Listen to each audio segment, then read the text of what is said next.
Please stand by. Good day and welcome to the NSP Q&A conference call. Today's conference is being recorded. At this time, I would like to turn the conference over to Marcia Tonovitz. Please go ahead, ma'am. Thank you. Good afternoon, everybody, and welcome to the Q&A session for this week for NSP. We're glad to have you with us today in this early fall day. And this is Marcia Tonovitz with ICF. I've met many of you and recognize the names who are signed in, so glad to be here with you today. This is an open forum where we'll give you an update on a couple of policy things to get started, and then we'll move into your questions, and just feel free to call in, and I'll cover that in just a moment on how you do that, or write in your questions, and we'll cover both of those. So we're looking forward to going through those with you. So before we start, let me ask my co-trainers to introduce themselves. So I'll start with David. David, you want to say a word about yourself? Hi, I'm David Noguera. I function as the co-NSP team leader here in HUD headquarters, and I work on a variety of policy issues. I've worked with a number of you in the field, and glad to be with you today. Thanks. And John? This is John Laswick. I'm the other co-team leader, and we've been at this for just about 3 whole years now. Hard at work, day and night, just the same as you. So we're glad to see progress being made, and we also have Hunter Kurtz here with us. Hi, I'm Hunter Kurtz. I'm one of the NSP specialists. Usually just along for the ride with the webinars.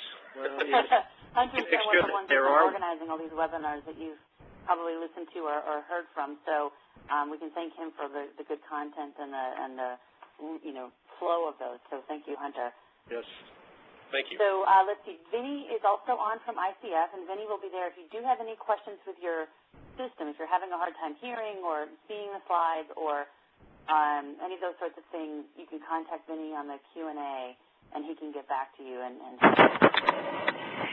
So with that, let me explain how it is you can ask your questions, and then we'll do a quick policy overview. So if you'd like to ask a question, we ask that you go up to the top right-hand corner of your screen, and you'll see there's a green box there that says feedback. And change that box to purple, which will let us know that there's questions that are pending.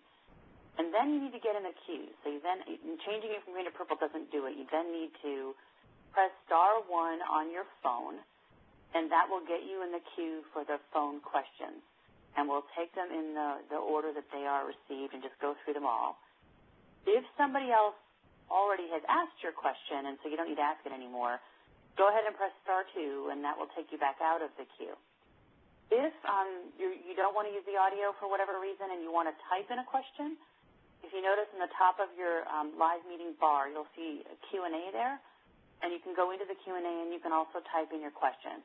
If you're going to type in a question, please make sure you give all the details of what you need so that we can answer the right questions and make sure we're covering what you need. If we don't, you can feel free to write back in again or join the telephone queue. After your question's answered, or if somebody else answers your question, be sure to change your feedback button back to green so that we know how many questions are still waiting to be answered. So that's our basic process. And with that, I'm going to turn it over to John, who will give you an overview of some policy updates. Hi, thanks, Marcia. So today we have some future policy, maybe. I wanted to give you a summary of Project Rebuild, which is a new proposal in the American Jobs Act that was announced last week as proposed legislation, and it would be to create jobs, stabilize neighborhoods, and reduce vacancy. And it really builds on the success of the Neighborhood Stabilization Program while allowing a greater scale, allowing commercial structures to be treated, and leveraging capacity through the private sector. So those of you who have been along with us for the ride on NSP 1, 2, and 3 know that there's been a total of $7 billion appropriated for those programs. Project Rebuild proposes a $15 billion allocation, $10 billion of which would be for formula allocations and $5 billion would be for competition. So this is essentially, I think, a recognition that NSP is one of the programs that seems to be working in the last couple of years in terms of addressing some of the problems. And no one can say exactly what will come of this bill, whether it will be approved or whether it will be approved in the same kind of requirements or anything like that. But it was announced in the President's speech, not by name, but it has been getting quite a bit of attention, and in fact, the bill, I believe, was being submitted in the next couple of days. So it's progressing as a real proposal. I don't want to spend a lot of time on this because it's it hasn't happened yet, but it will, I think, get people's attention in the sense that it's substantially more money for this purpose than we've had before. In the terms of the way it's different from NSP, besides the dollar amounts, are that private for-profit businesses could apply as part of a consortium similar to what we had in NSP2 in the competitive portion of the program, and we would be hoping for some leverage of other financing, and very little of this has been defined to date, but we think we could get more mileage out of it than just the federal commitment to it. It allows commercial projects and other job-creating activities capped at 30% of the grant amount. It allows up to 10% of formula grants to be used to establish and operate a jobs program to maintain eligible neighborhood properties. So this would be the kind of, ongoing maintenance and if you think of a land bank, it doesn't have to be a land bank, but the kinds of things that you do in a land bank, mow the lawn, fix up the windows, make sure the roof is tight, and those are the kind of jobs that could really be available to people in the neighborhood. They're reasonably trainable kind of positions.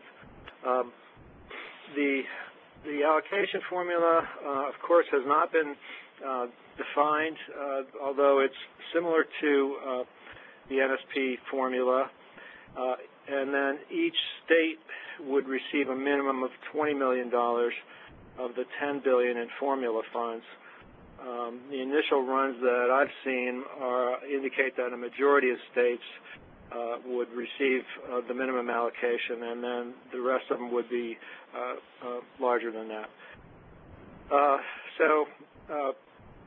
HUD can determine other factors in terms of targeting, such as unemployment, commercial foreclosures, or other economic conditions, and the same requirements for low, moderate, and middle-income families to benefit from the program would apply from the same, pretty much the same way as the NSP program has gone. So, though I can't really project when or how fast or how far this is going to go.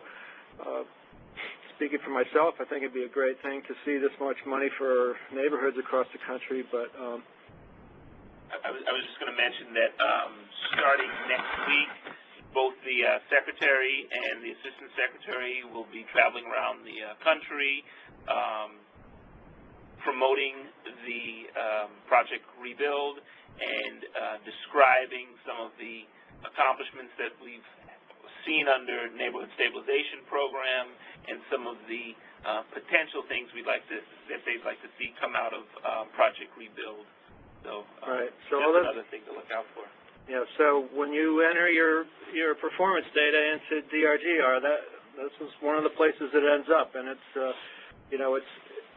it's pretty important if the Secretary is going to go visit a state or a city to have good things to report. And I guess it's been gratifying for me to see things coming out of the ground that we've worked on in the past. I know this one, I just saw one in the Hamilton County that I saw I've seen the before pictures, and now I'm seeing after pictures, and it's quite a difference. So those are the kinds of successes that I think have at least enabled people to think about something like this. So. And John, this is Marsha. I also wanted to put a plug in for the Flickr on the website, which is, if you do have those kinds of before and after photos of your projects, please upload those on your grantee page on the NSP website, and we'll show you the link at the end here. But it's really great to have that visual story as well as the reports that you put in DRGR. Yeah, that's true. Thanks, Marcia. And we do use those pictures and others that we get. So, and you may be getting calls from us depending on where these visits are being made. But for the most part, we have a lot of information here already. But typically, we're looking for specific kinds of success stories, or maybe a family, story about a family or something like that kind of makes it real for people. So I won't talk any more about that. You feel free to ask questions, but I just wanted you to be aware that it was happening. It was kind of a stealth program. I personally wasn't in class, so I couldn't watch the speech last week, and then when I was reading through the speech, all I saw was one sentence about commercial and residential foreclosures and redevelopment, so it didn't even mention the name. So I think not a lot of people have seen it yet, but we have farther to go. And John, there is, if everybody goes onto the White House website and you look on the American Jobs Act, there are some very good summaries of the President's speech. You can actually link to, you can hear the speech if you want to, but there's also summaries by subsection, including the subsection that John mentioned. So if you're interested, folks may want to read additional information there. Yeah, we will have something that we will put up on the website as soon as it clears the White House. We have a fact sheet that I've been quoting to you from, and there's also a frequently asked questions sheet. And so that we're just waiting for the final approval on that, and we'll post those as soon as we get it. So, guys, we just already know we have up on the live meeting now the call-in number. Apparently, some folks were having a hard time getting in and could see the live meeting but couldn't get into the phone line. So, the phone line is showing on the screen here in case anybody is having a hard time getting in. It should be working. So, with that, Vinny, can you go ahead and change back, please, to the screen that shows how folks can call in? While Vinny changes back, it's *1 on your phone if you're interested in asking a question, or you can also write it into the Q&A. So with that, Rochelle, do we have any questions that are in the queue? Thank you. And as a reminder, it's *1 to ask your question. And if you are on a speakerphone, please make sure your mute function is turned off to allow your signal to reach our equipment. Okay. And there are no questions at this time. No, ma'am, there are not.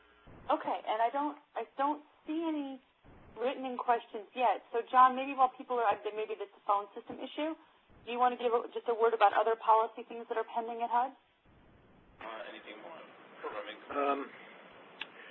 We were just meeting with Yolanda talking about drafting. Deputy Assistant Secretary. Yeah, our Deputy Assistant Secretary, Yolanda Chavez, and we're looking at recapture reallocation notice, program income notice, which could connect to that, and a closeout notice, all of which could be part of the same package depending on whether we can make it make sense.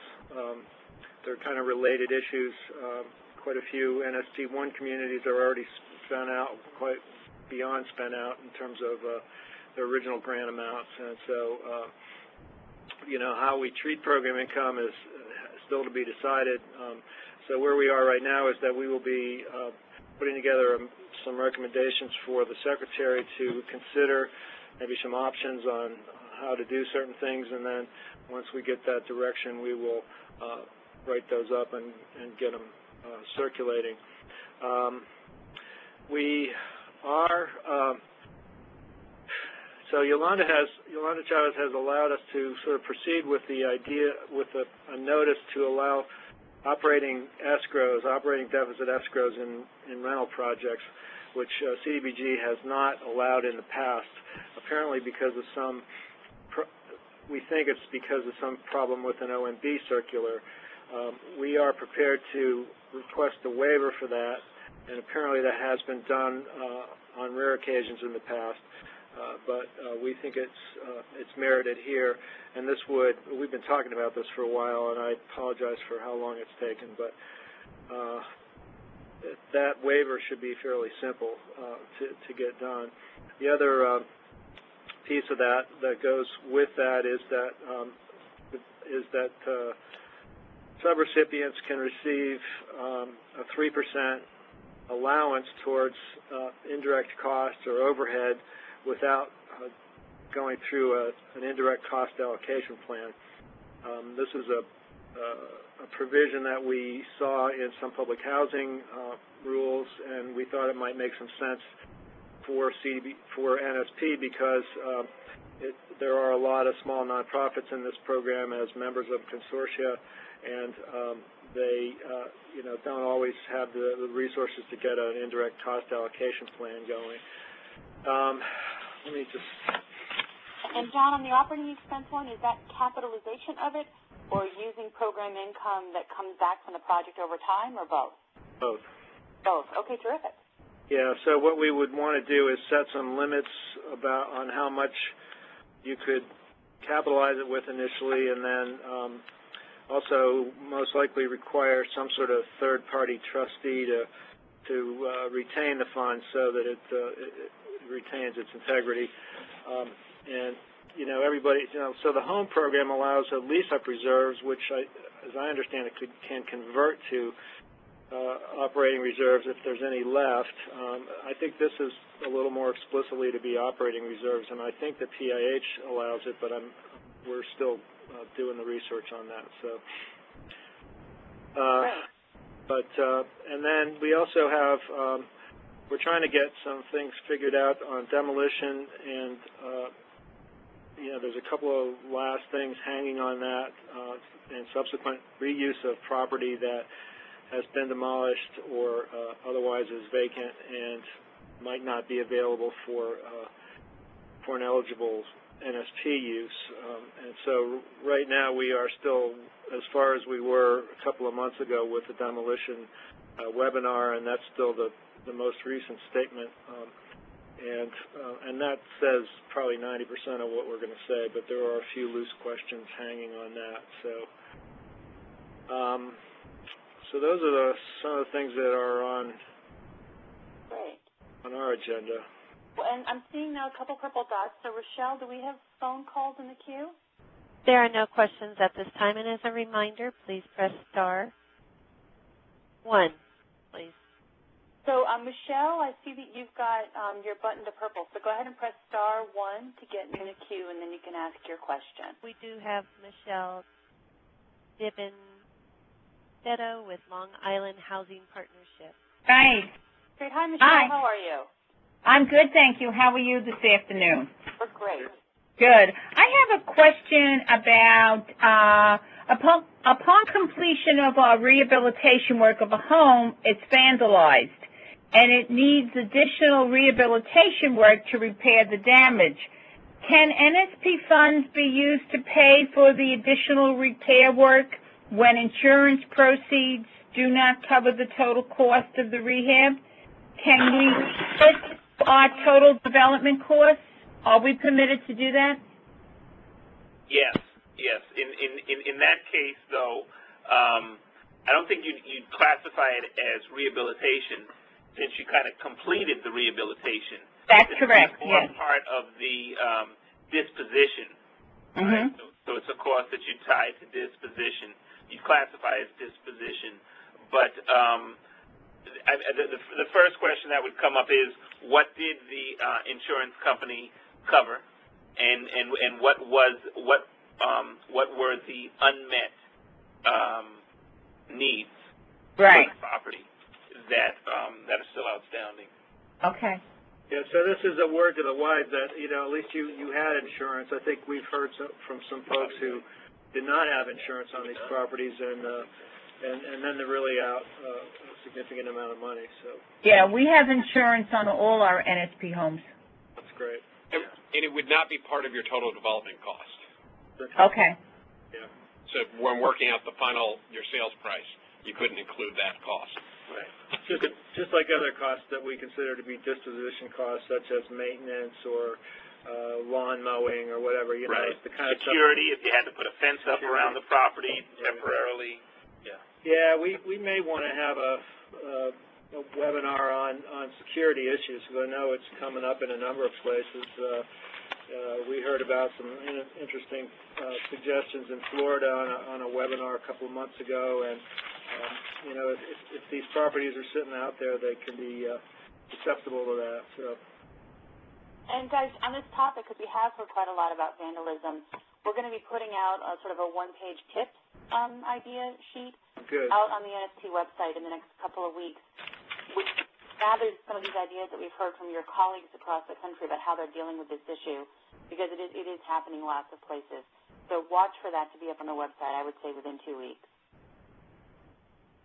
Yeah, and if the reason that it's sitting there is that you can't sell it and you haven't been able to sell it for months, you really might want to think about putting a tenant in there on a rental basis. At least short term. Yeah, to keep the home, from being an attractive to burglars or vandals or whatever. Yeah. I would say, guys, if you do that, if you lease it up to a tenant, make sure you send them what's called a move-in notice, which basically informs them that they may later be, and displaced is not the right word, but they may later have to move in the event that the unit is then sold. So just make sure you do that before they sign their lease. Yeah, you don't want to incur a relocation liability. Okay. So, Rochelle, do we have other questions in the queue? If there are no further questions, and as a reminder, please press *1 at this time if you do have a question. Okay. And we do have a written-in question from Jennifer Constable.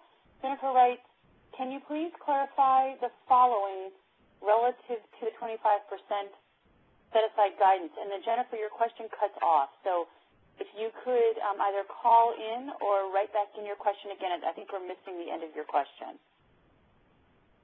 Okay, and Jennifer Constable with State of Massachusetts will have our next question. Okay, great. Hi, Jennifer. Hi, how are you? Sorry, I hit return before I completed that question. Okay. As I stated, my question is relative to the policy alert and 25% set-aside requirement. We're a state grantee that's sub-granted our entire NSP1 allocation out. We as excuse me, the grantee are not receiving back program income. It's remaining with all of our sub-grantees. Right. So I just want to clarify that our set-aside amount is still based on the initial allocation, 1, and 2, that we still are required to report the program income in DRGR. So the program income that's being received is all being received by subrecipient communities or nonprofits or something like that. Is that correct? Exactly. Yeah, so that's still program income, and you still have to report it, and it's still subject to the 25%. Yeah. So, you're going to have to, in effect, downstream that requirement to your subrecipients and make sure that they understand that the use of that program income that you allowed them to keep that, but it's still program income. So it's still NSP program income until your program has closed out. So they'll have to meet that requirement. Right. Okay. In your accounting records, as you are tallying up what the total program income funding is for all of your sub-grantees or your sub-recipients, you want to make sure that you're allocating 25% of that to assist those at 50% AMI and below. Okay, that so was the policy clarification that came out Yeah. last week in the notice. It does apply to the program income, even though it's not coming back to the state. And that was effective. That applies to program income that was generated since October 19th, 2010, I believe. Right. And the other thing, Jennifer, though, is you remember that what this is doing is establishing your minimum that you have to expend related to folks at 50% of AMI and below. It's setting that floor, if you will. It's not saying literally what dollar has to be used to pay. So let's say you spend more of your grant on LH25 and less of your program income on LH25. As long as 25% of the sum of your program income plus your grant met that minimum threshold, you'd be fine. So it doesn't matter what pot you pull it from. What matters is that you hit the minimum. Right. okay, yeah. I mean, at this current time, we're at 40% of our initial allocation. Good. But this is contrary to what we had previously been told. So, like you said, I think what we're going to have to do is let our policy. let our sub-grantees know that I guess just to be on the safe side, they should also be expending 25% of their program income right. on households. In the case of states, you have a little flexibility too, though, because we're going to count it on a statewide basis. So even if you were at 25%, and one of your communities is a little low and another one was a little high, you could kind of make it up that way. Right. But yeah, I think so. I mean, congratulations on being at 40%. That's really good. And Ryan was just telling me that nationwide, he was looking at it. About 35% of expenditures so far have been for projects under the set aside. So I'm hoping that most communities have some kind of a cushion there, so that this shouldn't be too troubling to them. Okay. And I guess in reality, we won't really know what that actual 25% is until the end of the grant and all program income should have been received. Right. Okay. And that's what makes writing this closeout notice kind of tricky, because, it's almost like, you have to sort of stop time before you can really figure out what's going on. So. Right. Okay. HUD is figuring out for you guys what happens to that program income that comes back after closeout, and how the rules apply at that point. So that's the policy that HUD's working on. Okay. Okay. Thank you very much. Sure. Okay, and Michelle, do we have other questions in the queue? No further questions in our queue. Okay, and I don't see any additional written-in questions. Maybe we'll give, again, one last sort of call for questions. And John and David, I don't know if you guys have anything else you want to add, or if we should. Yeah, I got one thing I want to add. I think maybe they're stunned about the $15 billion, Marcia. But they're speechless. Just a reminder, I think we announced this previously, but we did finally release the conditional sales agreements for multifamily that, we finally officially allowed you to have a conditional sales contract for the purchase of multifamily property, like we've done for single family for quite a while, so that which gives you the opportunity to tie up the property without going through the hassle and the cost of an option, and then get enough time to do your environmental reviews and come back and then close on it. We will be publishing a companion piece on environmental questions, and just a kind of a summary of NSP environmental issues that we've kind of distilled from some of the FAQs and some of the other publications and the other decisions that have been made, but have been kind of hard to find. And Bree McLean from our staff has been pulling that together, and that will come out probably in the next week. So we're trying to figure out how to, it sort of dovetails with the one that just came out, and so we'll package them as a pair somehow. Great. And we do have a couple more phone questions.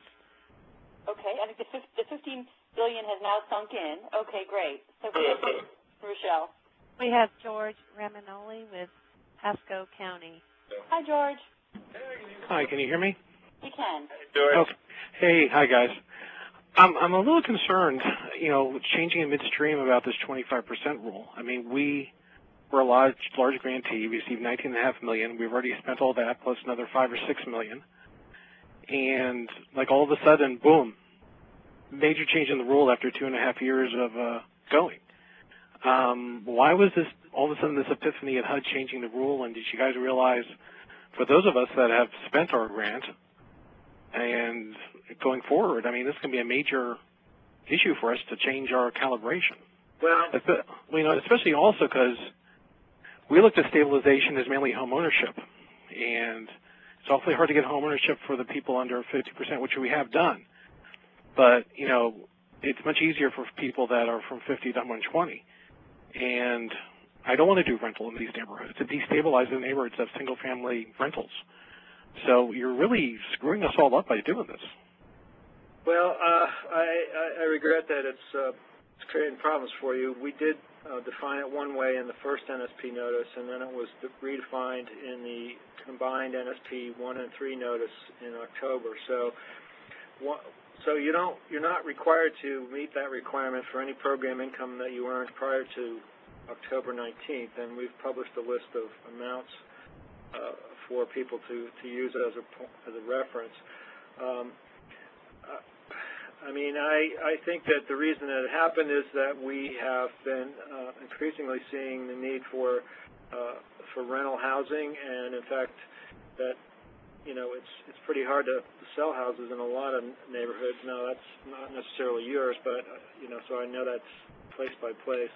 I think that quite frankly, I mean, Mercedes Marquez, our assistant secretary, feels strongly about it, and that's where it came from.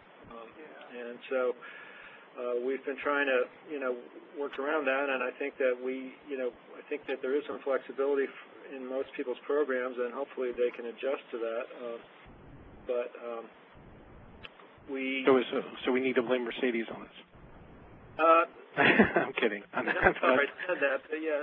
Well, no, I'm sure she'd own up to it. Yeah, that's exactly what it was. And we said at the time when we were putting this together, we said, this is different, and they said, yeah, but this is what we want. So yeah, I think the 25% set aside initially came out of the Housing and Economic Recovery Act of 2008, right? And our interpretation of what the statute meant by setting aside 25% has evolved over time. In NSP 3, you saw a rental preference, a housing rental preference, right. And I think, and you're going to see a similar thing if this Project Rebuild ever grows legs. There's a stronger and stronger call to provide support for the neediest households out there. Oh, I agree. I mean, there's certain places rental is good, and there's some places that it's not as good. And then some neighborhoods have too much rental. But we'll meet the rules. I mean, it's just right. a little hurting that okay, we made the 25%, no problem anymore, and all of a sudden, okay, now we just have to change our orientation and look at the houses that haven't sold yet, and it's just changing horses in midstream, as Mr. Lincoln said way back when, is pretty difficult to do. And I understand the reasoning. I just raving a little bit, just my upset about it, but I will do it. But I guess the thing also is, as we get close to closeout, if we ever do close out, and this thing may go on forever. I don't know what you guys up in Washington are thinking about, but my preference would be NSP going on until the money's all spent and never being closed out. But you have the thing of $1 out of every 4 going to people under 50, and when how close do you have to do that? I mean, do you have to do that within a year, within every time you do a drawdown? I mean, how close do you have to be? So those are things that have to be thought about. Yeah, well, I think we tried to clarify that in the memo. So it's not, it's not on a daily basis or anything like that. It's not out of every dollar's worth of program income that you get back, but it is total as of the, as of the end of your program.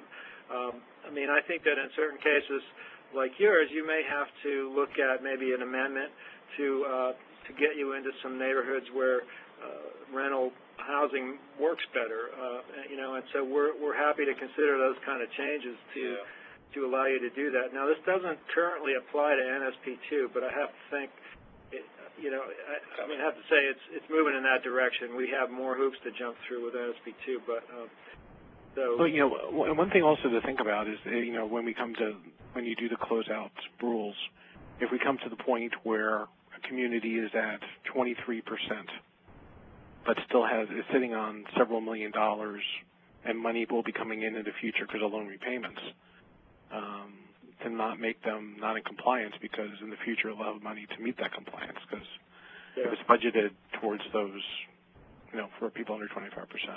Right. I think we're going to have that kind of flexibility, and we can always condition, we can close out conditionally or something. I mean, I kind of agree with you personally. I mean, in some ways it's a lot cleaner just to leave the program open until you sort of run out, but that could be, we've got a guy out in Utah that's planning on doing this for 25 years, so. Oh, that's my plan too. Even David's going to be retired by then. Well, revolving loan funds under NSP, and those funds could revolve in perpetuity. Right. Right. Well, I mean, but that's the plan. I mean, with all the millions we received, that keep NSP going, until we run out. I mean, that's the goal. I think everybody should have. But wait till Florida gets $2.5 billion of the $10 billion formula allocation. That's about what the formula is showing. So try to match that. Well, just again, I appreciate everybody up there, and thank you for listening to me. And you guys are really good, and I appreciate everything you guys do. Thanks, George. Yeah, thank you. All right, Rochelle, who's our next question? Yes, our next question we'll hear from Ann Cheney with Commonwealth of Kentucky. Ann Cheney, where's she been? Yeah. She's been hiding quietly. I don't believe that. Yeah, well, okay, I've been hiding. How are you, doing okay? How are you doing, Ann? Yeah, I guess I wanted to strongly encourage the continued use of NSP program income for NSP activities. I realize there's a lot of pressure on various sources of community development funding, including CDBG. This is a good program. Everybody's getting a lot of bang for their buck. We've got NSP 1, 2, and 3 with the prospect of 4. It feels as if it might be a little premature to do anything other than to retain NSP program income for NSP purposes. I think the other issue, too, is that I don't know if other states are in the position that we are, but we, out of our $37 million, we've got to hit that 25% set-aside. Through our obligations, we're on track to do that. But now that we're throwing the 25% on program income into the mix, we are going to have to be able to retain that program for NSP purposes to get to 25% of the total amount of the original allocation and the program income. That may have sounded a little convoluted, but I guess basically what I'm saying is that if it wanders away for some other use, that's going to jeopardize our ability to be able to actually meet the regulatory parameters. Yeah, I hear you, Ann. We've had a lot of people logging in on that, and I think there's good cases to be made. Personally, David and I are sort of pressing for some flexibility, or worst case, like let you choose or something. But I don't know. I mean, that really sort of makes the options kind of semi-infinite, So. But that's exactly the kinds of things we're wrestling with now is, what's the best use of this money long term, and, does it retain its character, does it start acting more like CDBG, or, and there's good arguments to be made all around. Yeah. Well, I think it would be advisable for it to retain its NSP character for at least the next 4 to 5 years. I mean, this is a new program. The dust needs to settle. I suspect that, I don't know what other states are doing, but, we in Kentucky we entered our obligations on the set-aside numbers, and we forecast those essentially based on the probable affordability of home ownership units. Until those units actually sell, we don't know the income level of the purchaser. And so we're going to have funds wandering in and out of the set-aside until the last house is sold. Right. Well, I mean, and that's, as we understand it, you can't really close a grant until you've met a national objective with all the units that you've treated. And again, that could be kind of a moving target. I mean, the more units you complete, the more you have to fill. And, I don't want to suggest that as a way to keep your program open for 4 or 5 years, but seems like it might be possible. So, what I was saying on the 4 or 5 years is between NSP 1, NSP 3, and NSP 1 program income. I mean, we today are funding additional projects with program income receipts. Right. And those folks are going to have 18 to 24 months to complete their project, right, depending on the nature of the project. But I think that the ability to retain that program income so that everyone can, as the dust settles and as we get closer to the actual sale of all of these units, we're going to have the flexibility that program income provides to enable us to make sure that we meet ultimately the conditions of our grant agreement? Well, we don't have the answers at this point, obviously, but I think that we can guarantee you that we will work with you, and I think that we've tried to show in the past couple of years that we will be flexible and be responsive to your needs, and I don't see any of that changing here. So whatever we end up with, we will make it as flexible as we can. Okay, well, thank you much. All right. Thanks, Ann. Okay, who's our next caller, Rochelle? Our next caller will hear from Travis Martin with Little Rock Housing. Great. Hi, Travis. Hello, how are you guys doing? Great. Can I ask a program income and a 50% expenditure deadline question? Okay. We have to, of course, meet on NSP2, meet the 50% expenditure goal by February of 2012. All right. As you have program income and you do the first in, first out rule, first in, first out rule, do you have to, when you draw that down, that doesn't, I don't know how to word this, but does it take away your ability to spend the 50%? Yes. Is that counted against you as you're doing that? No, we changed that rule last summer. That's the first time I've ever hugged an attorney when we got that ruling. So you don't, we count that the same way we did in NSP1. I know you guys didn't. I don't think you had that funding, but basically we're counting an amount equal to 50% of your grant, whether it's made up of actual drawdowns out of your letter of credit or program income. The dollars have the same value, and the more program income you receive, it doesn't count against you, or it doesn't make your mountain higher. Okay. So your program income expenditures count toward whatever your 50% threshold was. Okay, and I knew it was for NSP1, but I didn't know if it counted for NSP2 like that too. It didn't originally, but we changed it. Okay, that's what I need to know. Thank you very much. Great. Okay, Rochelle, anybody else on the phone? We do have some written-in questions, but let's get through the phone first. There are no further phone questions at this time. Okay, so let's go to the ones that are written in. So let's start with Agnes. So Agnes's question is, when evaluating household income and purchaser's employer status, they are subject to receive a raise. However, they do not show how much the raise will be. Should we use the amount received as a raise in past year as a basis for the proposed income, or ignore the proposed raise since we do not have an exact amount? So it's basically an income determination question, guys, about whether or not potential raises count when looking at income eligibility. Well, Marcia, you probably know better than we do, but my impression that you're supposed to count, you're supposed to make an estimate going forward from this point. Right. In which case you might want to try to take it into account, but I'm not exactly sure how you would calculate that.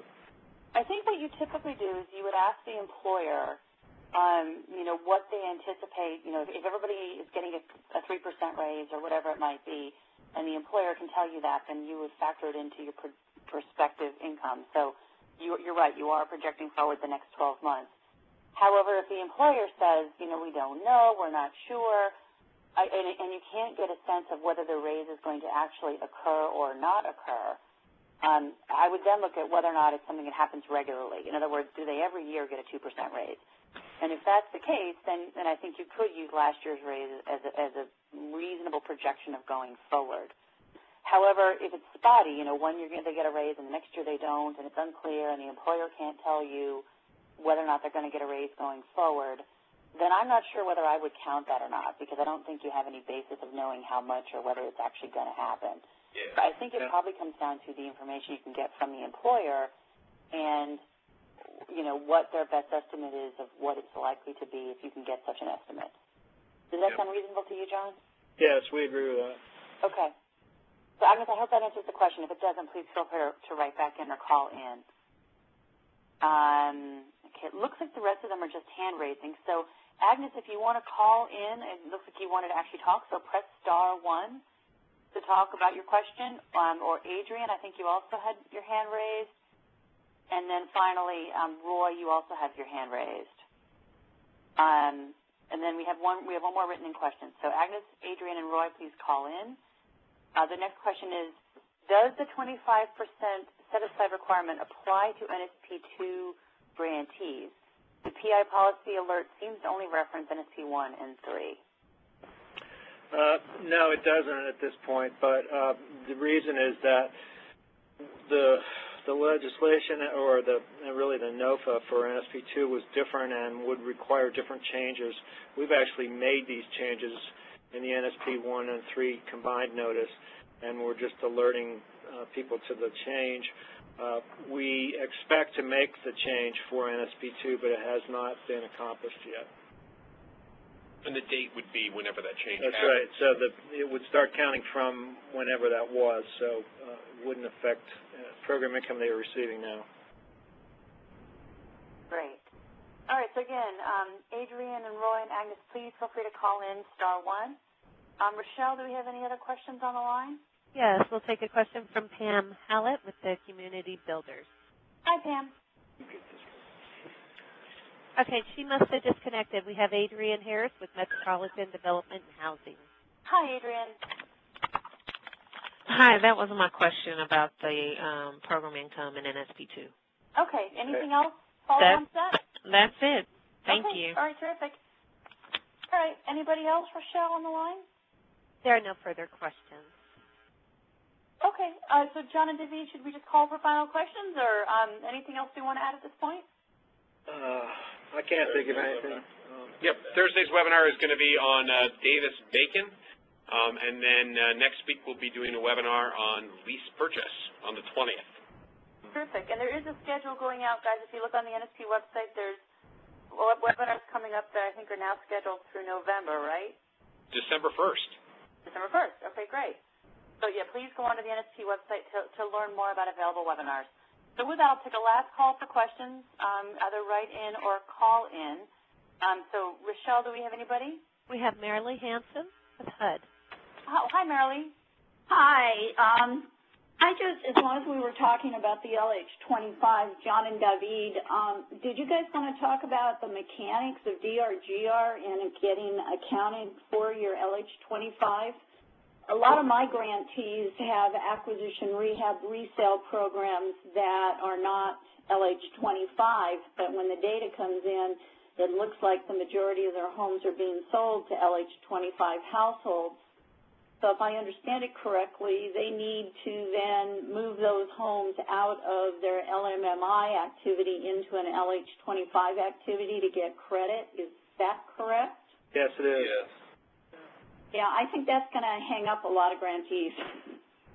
Well, we'll be probably asking Ryan or somebody to develop some guidance on how we track that. It is tracked on a dollar basis, not on a unit basis, too. So, but it will, I think. I mean, I think we are seeing quite a bit of this already. I mean, Jesse told me just a couple of days ago that we're close to 50% rental in this program now as far as the units that are actually occupied to date. So I think there's been a pretty substantial shift away from home ownership as market opportunities have closed in. And so I think people have been having to make this shift already to some extent.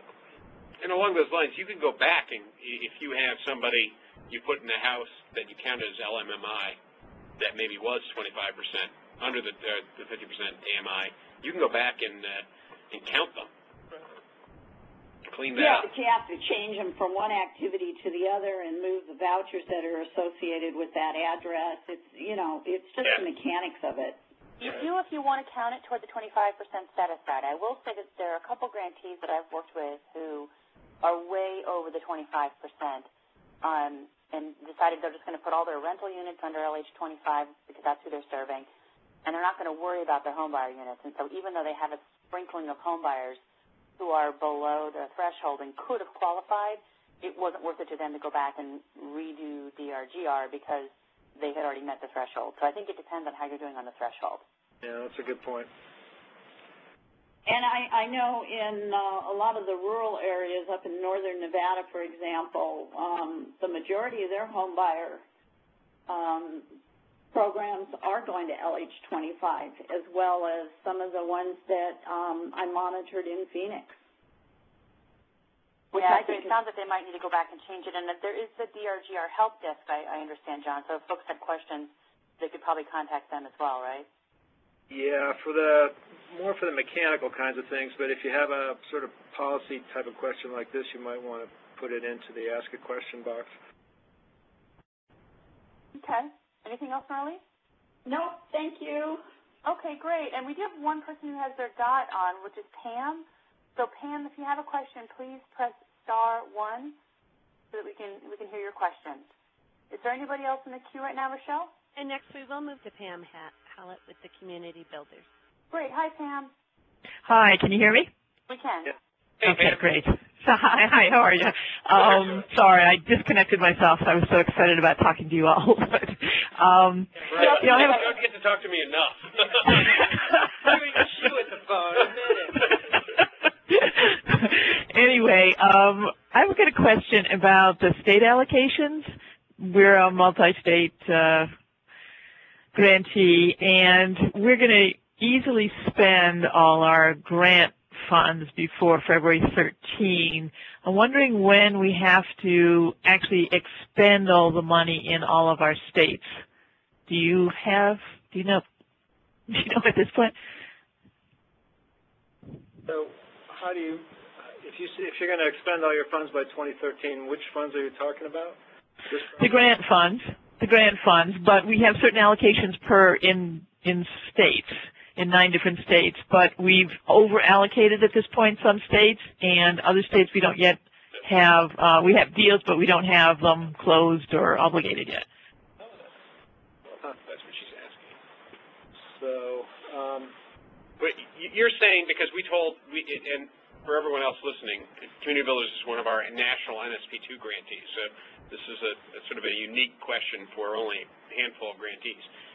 You're asking, we informed you all that you needed to spend, based on your application, a certain amount in each state, and what you're saying is that you're going to run out of general funds because of the way you've structured your program before you've spent those amounts in each state. Right, and we're going to go get a line of credit, so we'll have the cash, but my concern is at what point are you going to require us to have fulfilled each state allocation before we can close out the grant and things? Yeah. The general answer is before you close out the grant, which doesn't really answer your question. So, no. I mean, there isn't a date specific that we're looking at, Pam. It's, okay. I mean, you're saying that you're going to need to fund some of these other states, like with program income or something like that? Yes, right. Or, yeah. So, I mean, I think it would be possible, and this is just, I mean, this is not any sort of proposed policy here or anything, but I mean, it's conceivable to me that we could close out a grant with the requirement that you spend it in a certain period of time, or else something. I don't know that there's any real rush to close out grants here. No. From our standpoint. So what we usually do is tie the closeout to meeting a national objective. Right. In housing, we're looking at occupancy, right? Right, right. To the extent that the units are staying vacant for an extended period of time, then we're going to look for you to update your plan and say, okay, well, where do you go from here? You're not leasing the units, or you're not selling the units. Right, but I don't see that. Yeah, I don't see that being one of our problems. I think we're going to have more than enough units, according to what our grant requirement is, that will be occupied, and we will have more than enough of the 25% at 50%. So I was just curious.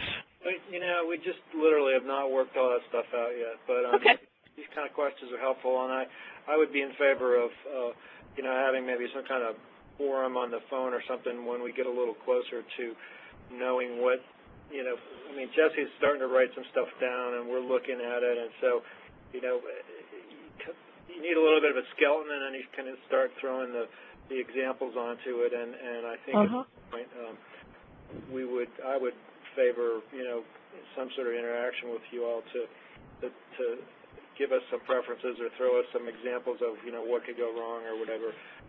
But again, I think as I was telling Ann, I think we want to be flexible, and I think we've been pretty successful at it so far. And so, we're going to try to take this with, keeping the goals of the program in mind of stabilizing neighborhoods and putting people in housing. And if we see that happening, then we can proceed. And if we don't see that happening, we can hold up. And okay. All right. Yeah, that's great. Okay, thanks. And thanks. You guys are terrific. And I love these question and answer pieces. Thanks a lot. Sure. Thank you. All right. Anybody else that we have on the phone, Rochelle? Yes, we'll hear from George Romagnoli with Pasco County. Hey, George. Welcome back. Hey, thanks for permitting me to have a second question. Something that might help this program. What was that? This one costs $5. Okay, I'll send it to you. Believe it. Something I'm thinking about on this program income question at 25%, when we have closings, there's always fees paid at closings, for example, the nonprofit developer fee, maybe there were some additional repairs to be made, survey costs, other stuff that's deducted from the program income that's generated from the sale. But that's not reported in DRGR. So could we count that money as towards the 25%? No, I mean, it's not really program income. It's an expense, that you're, I don't. It's more of an applicable credit than it really is program income. Good. I mean, program income and applicable credits are, really look a lot like the same thing, but the credits are things like that, overpayments on escrows or insurance or, refunds on this and that, insurance payments, on for claims payments and that sort of thing. So since it's not technically program income, it wouldn't technically be able to count towards your set-aside. Well, because you could pay the nonprofit developer fee apart from the closing, and that would be an expense towards the case. But if you pay it as part of the subtracted from the program income generated, you're saying that's not an expense? Well, I'm thinking of a way to try to count this money towards the 25% set-aside, because actually it is, if it wasn't deducted from the program income check or the loan repayment check, it wouldn't, because we loan the money to the nonprofit, they do the house, and then they pay us back at closing. We leave money in for home buyer assistance. Right. But, I mean, when you're getting the program income, you're getting it net of these expenses anyway, so whether you credit it before or after, I think you end up in the same place, don't you? No, because that expense can be used for the 25% set-aside. But it always, I think, assuming that the unit, remember, it's going to be associated with the original unit, and if the original unit was sold to someone at 50% of AMI and below, and the developer fee is just part of that total development cost of that unit, then you could get credit for it in that way. It doesn't, you know what I mean? It's still part of that same development cost of that same unit. It's not like it's going to be different because you're doing it at closing, if that makes any sense. No, not really. Okay, well, here's the thing. I mean, if we're paying a nonprofit developer $5,000 and we send them a check for $5,000, that's an expense towards that case. And if the house is being sold to someone under 50%, that would be a under 50% expenditure. But you're saying that if instead of the $20,000 the nonprofit owes us being paid back to us, we subtract $5,000 and take less back, we can't count that as an expense towards the house. That doesn't make sense. Wouldn't you have the reason why you're getting the $5,000 or whatever number it was back as part of the closing is because you originally invested it in the deal, right? When you originally did the construction financing, you paid for that with NSP, right? So you loaned that, and then it's coming back to you at closing, right? Right. So what I'm saying is if you would have already counted it as part of that construction expense because it would have been part of that construction loan is my understanding. Well, not the developer fee, though. The developer fee is a new expense that occurs at closing. That's part of development cost, though. And that can count towards the 25% set-aside. But that's not reported in DRGR if it's part of the closing money that comes back to the county. Cost of serving. Well, it's part of total development cost, and you're counting total development cost towards the 25% set-aside for that unit. So I mean, I think you're getting credit for it. But we're not going to be able to credit it in DRGR. And if that's how you count the 50% set-aside people. Why can't you count it in DRGR? Just because it occurs at closing doesn't mean it's not a development cost. Yeah. So we show it as an expense in DRGR where we don't draw down the money? So you're saying that the nonprofit developer is waiving the developer's fee? Is that what you're implying? No. They're getting paid the developer fee, but they're getting paid out of the proceeds from the closing. Out of sale proceeds, rather than you having to draw down additional funds from DRGR. Right. Right. Yeah, that would count, and you'd have to track that in DRGR. I'm not sure how to track it in DRGR. Exactly. But that's money that you would have received otherwise, right? So we need to figure out a way, I guess, that's offline DRGR for money that's not inputted in DRGR, or you need to change the module for DRGR to show this money that isn't drawn down but is counted towards the set-aside. George, would you do us a favor and write that in or send it to me or David and help us to kind of spend some time thinking about it and maybe talk to some people about it and see what... Sure. I'll be glad. Is this John? Yeah. Yeah, okay. I'll be glad to do that. Why don't you send a note with an example with some numbers? I think that would help. Like show what the TDC was and then what comes back at closing and how that works. That would be great. I will do that. I'm sorry to make things complicated. Oh, no. It sounds like a good idea. Okay. Yeah. Thank you. Okay. And George, if you need the email address, just you can respond on this webinar and I can get that to you. Okay, Rochelle, any other questions? There are no questions at this time. Okay, looks like we have a couple of written-in ones, so let me just go through those. Okay, the next one is from Deborah McCrae. The house was sold and the home buyer moved in late June. Now, with normal use of the sink, water has found its way into the seam and the countertop has begun to swell. The house is still under limited warranty, and I would consider this a latent defect that is covered under the warranty. Is this a reimbursable NSP expense? So it's covered under the warranty? That's what it says. So why would it be an NSP expense if it's a warranty expense? Deborah, it might help if you called in. Why don't you press *1 and give us a little more detail? Yeah, because if it's covered by the developer's warranty, it seems like they would be paying that expense rather than NSP. So Deborah, go ahead and call in, and we'll try to clarify that further. Okay, so the next one is from HHFDC. We need to clarify admin on program income. Our STEP recipient earned $200,000 of program income and will be entitled to $20,000 of program income admin. The next invoice we receive is $25,000 for their admin expenses. Could we pay the $20,000 out of the PI funds and take the balance of $5,000 from their regular admin funds, even if there's a FIFO rule? FIFO. Well, it sounds like if the need is immediate for the $20,000 in program income to be used for admin, and then you draw the other $5,000 out of your letter of credit, then you're meeting your first in, first out requirement, right? Marcia, is that the way you read that, or? No, I think they'd actually have to spend all $25,000 out of the $200,000. So they earned $200,000 of PI, which I presume is still sitting on hand. So I assume what we're saying here is yeah, I got it. That they haven't spent the $200,000. It's in their bank account. So it's all coming out of there. Yeah, I mean, you got to think of, when you get program income, you've got to think of it as basically, increasing your budget capacity, but it's not money that you can sort of bank somehow or set aside for something. You've got to use it right away for your next needs. Right.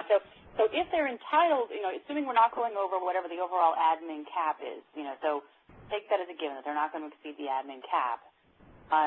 If they have a bill that's a legitimate bill for $25,000 for admin expenses that isn't going to put them over the cap, and they have $200,000 of PI sitting on hand, right, they have to pay that entire $25,000 out of the admin sitting on hand, right, rather than paying $20,000 and then $5,000 from the DRGR account. if my understanding of this question, the way they've written it in, is correct. It's just like the 25% rule. At the end of the day, you just need to have 10% of your total grant and your total, or you can if you want, 10% of your total grant and your program income for admin expenses. It doesn't matter where it comes. Exactly. So think of the 10% for admin and the LH25, 25% as determining the threshold, whether it's the max for admin or the minimum for the LH25. They set the threshold, but they don't tell you where the funds come from to address that threshold. So in this example, we would use the PI to pay the legitimate admin bill, again, assuming it's a legitimate bill and not over the 10%, rather than leaving the PI just sitting around.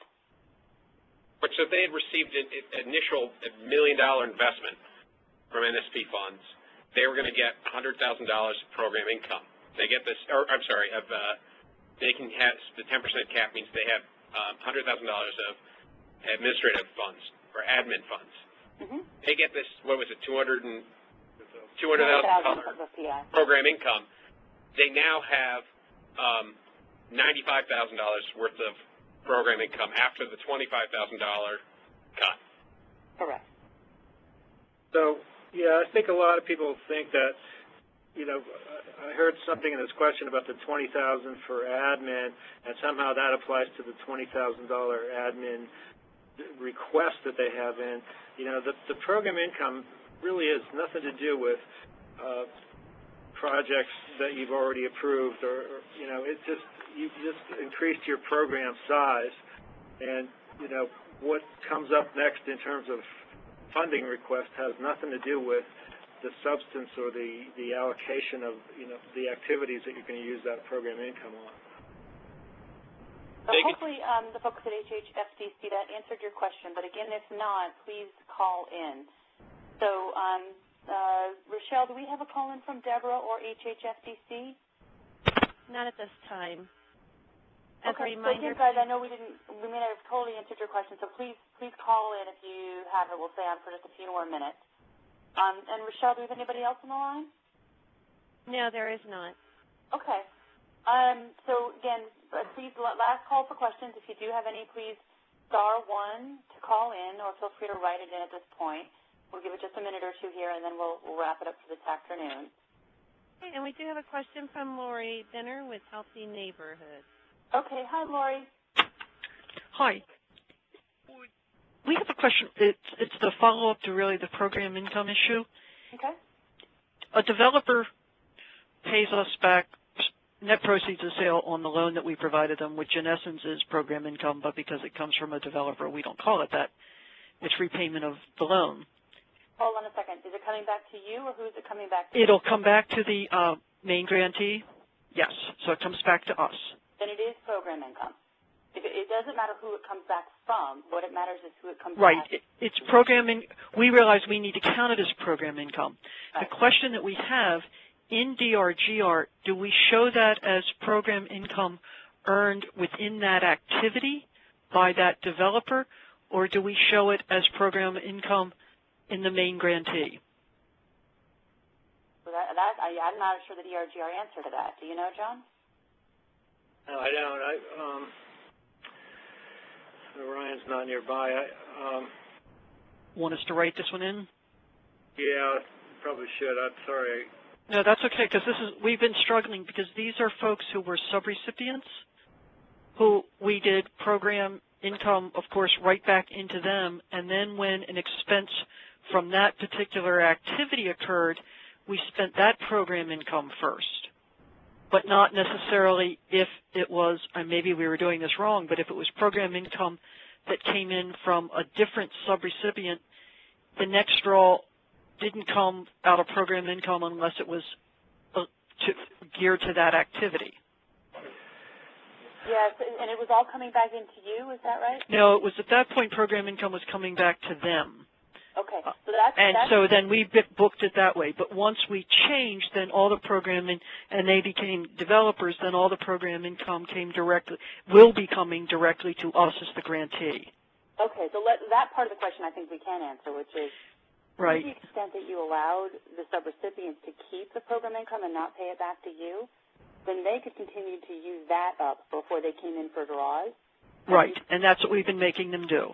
And that's fine. And you can leave it with them, and you can keep drawing in other stuff. That's right. fine. But now that they're developers, what do we do? Yeah. Yeah, so when it starts coming back into you, and it's coming in from your 5 or 6 different developers, in your case, it's all attributable to you, regardless of however it works out in DRGR. The policy is, if it comes back into you, then you as a grantee have to use it for your next available expense, regardless of whether that, if the money came in from a home buyer activity, but your next expense is a rental activity, or it came in from developer A and the next bill is for developer B, you still have to use it for the next bill.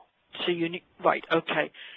What will be weird, though, is under the activities for each of those developers, it's a good chance that even though they may be booking dollars spent, it won't decrease their amount within DRGR. Yeah, and like I said, I'm not a DRGR expert. Do you know, John, how that works? Ryan's coming down in a second here. He's coming down the hall, so maybe he can answer that. Okay. And that was the part that we can't figure out, is that for some of these, if they're actually generating a lot of program income very quickly, which we certainly hope they'll be doing, is that they may never, their allocation will be very difficult to diminish for a while. Right. I mean, it'll just show in DRGR. I realize we can go in and start shifting funds, et cetera, but if anybody went into a DRGR report, they may question why developer X isn't spending any money. Yeah, so it's a reporting issue. I mean, I understand that we need to pay our first bills, but it really is a matter of how all this appears in DRGR and then also how then it's reflected for public reporting. Right. So Ryan Flannery has joined us. He's our DRGR expert. Could you kind of recap just the reporting part of the question? Yes. Program income comes into the grantee. The next bill, of course, we would then pay whatever bill is there. But so we would attribute that as program income. We would then show it in DRGR as program income earned by the grantee. But the next bill for developer A, we would then pay out of program income. However, it will never, how do we show their reduction in allocation within DRGR? Whose reduction? The developer? The developer. If you've given them $2 million, but they've earned $1 million in program income, it's still going to show in DRGR. We may have then spent another $1 million of their funds, but it'll show within DRGR still $2 million.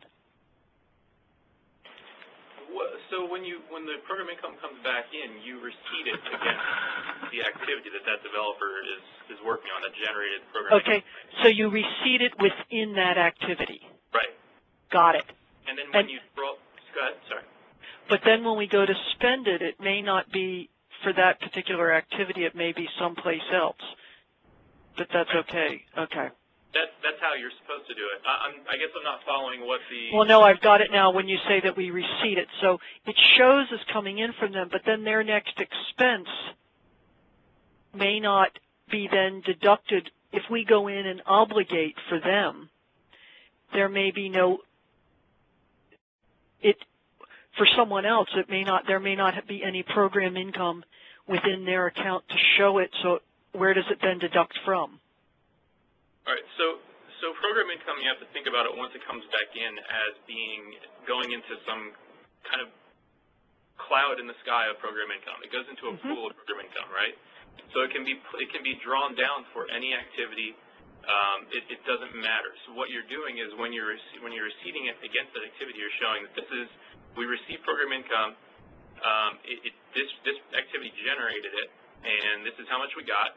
However, so now we're going to make it available for any other draw that we need. Got it. I understand. Okay. I'm with you. Thank you.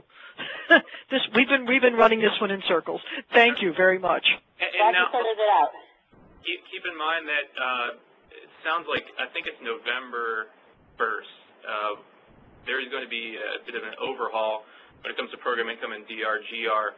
We're going to have an actual budget module for program income, so we will be able to budget program income. There will be guidance that comes out with that, training opportunities and webinars and you name it. So there will be some more income to follow, but as it is right now, and it's going to be a little bit cleaner, actually much more cleaner going forward. But that's how we do it for now. It's proceeding against the activity and then making it available for any other activity. Will it also start showing on the rankings of expenses?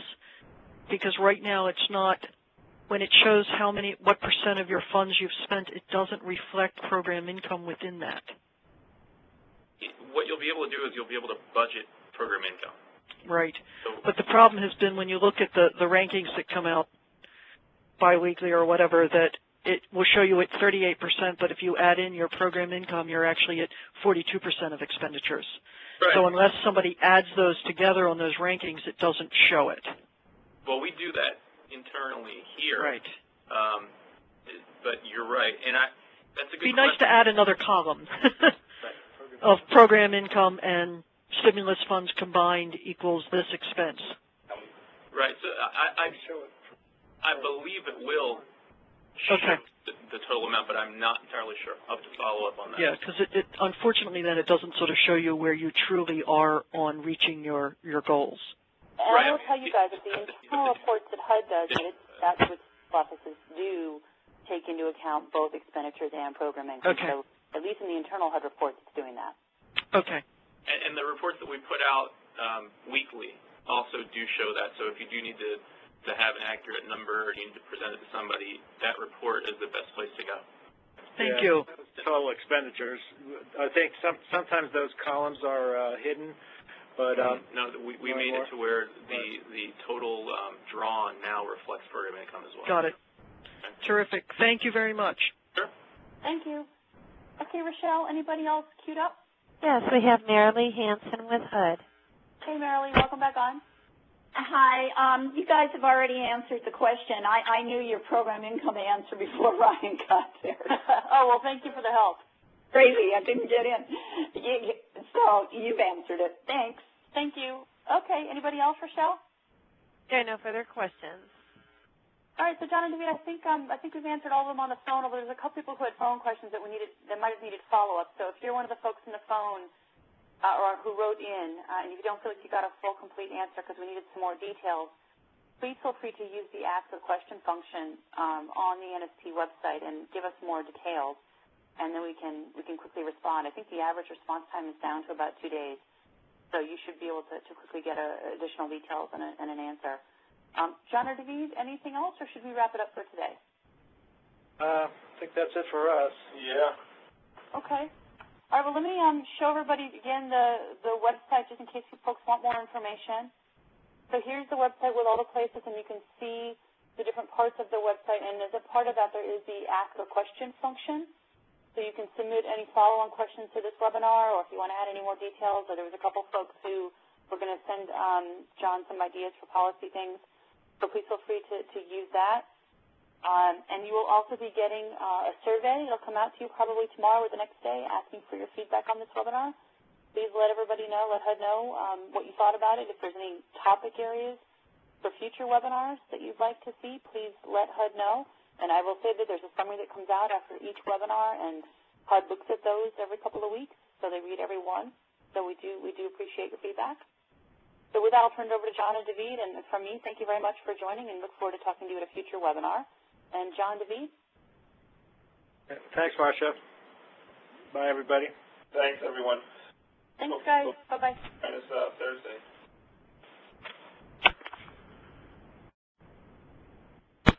And that will conclude today's call. We thank you for your participation.